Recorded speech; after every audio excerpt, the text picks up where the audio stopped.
and welcome to the red edition of Colored Pencil Value Scales. I have my Colored Pencil Value Scale worksheet. I have my set of 24 Prismacolor colored pencils. All of the references in the value scale, the color names below the squares for the students to use are from the 24 set of Prismacolor colored pencils. And there are separate videos for the blue, the red, and the yellow. This is the red edition. And I've also included the second page, which I would show you, but my tripod is holding down my page and I don't want my camera to fall. So new at this video thing, is the second page, and that is the 3 secondary colors that I don't believe I'm going to include videos for because the logic is the same throughout. So we will do the red now. This red, we are going to use a crimson red and a poppy red. 2 reds are better than 1. And remember, the whole idea here, if you've watched the other videos, is that we want rich dimensional color. And the way you get rich dimensional color with colored pencils is the colors all work together. They're giving you 2 reds for a reason. They're giving you 3 greens. They're giving you 3 purples so that you can combine all of these colors together to make rich dimensional color. And the way that we make our colors darker, the way that we tone them, is we put cool colors, greens, violets, and blues, underneath the local color, which is the hue, in order to lay a foundation so that the red can become darker. So if I just did this with my 2 reds, I just pushed really hard on this red and pushed really hard on this red, I get a very nice intense version of my hue. I can push all day long. This is never going to get any darker. It's going to get a lot more intense, but it's not going to get darker. So what I'm going to do here is I'm going to give it a little help. Very, very light pressure, because the lighter the pressure, the more layers you can add. This is wax. As you can see, it started to slide around and the colors quit mixing very, very quickly if you press too hard. So Parma Violet goes first. The complement of red is green. So we're going to add a little bit of green in here. Not too much, because we want it to be about this dark. Here's your value scale built in to the exercise. So you can also print this out on 8.5 by 11 inch drawing paper. I have done this and it works beautifully so that the kids can have a little bit of tooth to grab the pencil. This exercise right here, this is computer paper. So not any tooth at all in computer paper. So it won't grab the pencil like drawing paper will, but we're going to do our best. So this is my crimson red going on top of my green and my Parma. This is my poppy red, which is more of an orangey red. So see, now it's getting darker. Intense, dark. Value change, intensity change. So I'm going to come in here. If I were drawing an apple and this were the mid-tone between the hue and the core shadow, and I wanted to make my apple darker, this is exactly how I would do it. So let's lay this on top. So I only put 1 layer of Parma, 1 layer of grass green, and a couple layers of my local color. Local color being the color that we're dealing with, which is hue. So you see we got a nice, beautiful, rich. We don't need to use black. Black is achromatic. Black is a very dead color. It will, I always tell the kids, that'll kill your color so fast. It'll make your head spin. I take the black out of the box before I give the sets out.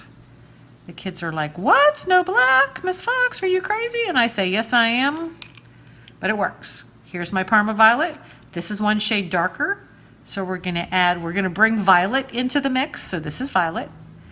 This does not have to be the order that you use. If you want to go violet first, then Parma Violet, or grass green first, and then there's no right or wrong. You just want to make sure everything is nice and soft. Little tiny circles, easily. You want a nice, even layer of color. You don't want to have any harsh strokes that cannot be mixed. This is wax. Wax and pigment. So here's my foundation. This is my basement. Now I'm going to build my house. Whatever grade level you teach, work any kind of terminology into the lesson that you know the kids can relate to. This, I tell them, I teach high school, so I tell my kids that first layer is like the first date. You want to lay a good foundation, you want to make a good impression, you want to put your best foot forward, and you want to make sure you lay the colors down lightly before you decide. If you go too quick too soon, you know, bad things happen. So lay your colors down lightly. Second date, third date, you know, you want to make sure this person is worthy of your time and your efforts. And they seem to understand that. So see, now we're getting darker. I'm finishing off with my reds. So you're thinking, gosh, if you put green and purple, is it going to look green and purple? It is, until you lay the hues down on top of it to make this nice and dark. So you can see the progression here. So now we're going to go down here and we're going to introduce dark green into the mix. So the cool colors kind of get darker as you go, if you will. So we're not going to use Parma on the last one. We're going to go right to violet. We're going to add a nice little light layer here. Then we're going to go to blue violet. Where is my blue violet? Here it is. Now, like I said, if you want to switch up the order, or if you want to add in a mulberry or something in here, you know, a Tuscan red, absolutely, by all means. This is just getting the kids used to this cool color foundational element so that they can start developing rich, gorgeous color. And then, you know, this thing can sprout off into any direction that they want it to go so that they can develop their own. I mean, you wouldn't believe what I see the kids do. Gorgeous, gorgeous color. And they'll use colors that I never dreamt of using. Like, I don't have indigo blue in here, and I probably could put some indigo blue in here and make this even darker and richer. But let's hit it with our dark green. This would be your core shadow of your apple, or maybe your cast shadow. So we're going to lay this really nice foundation.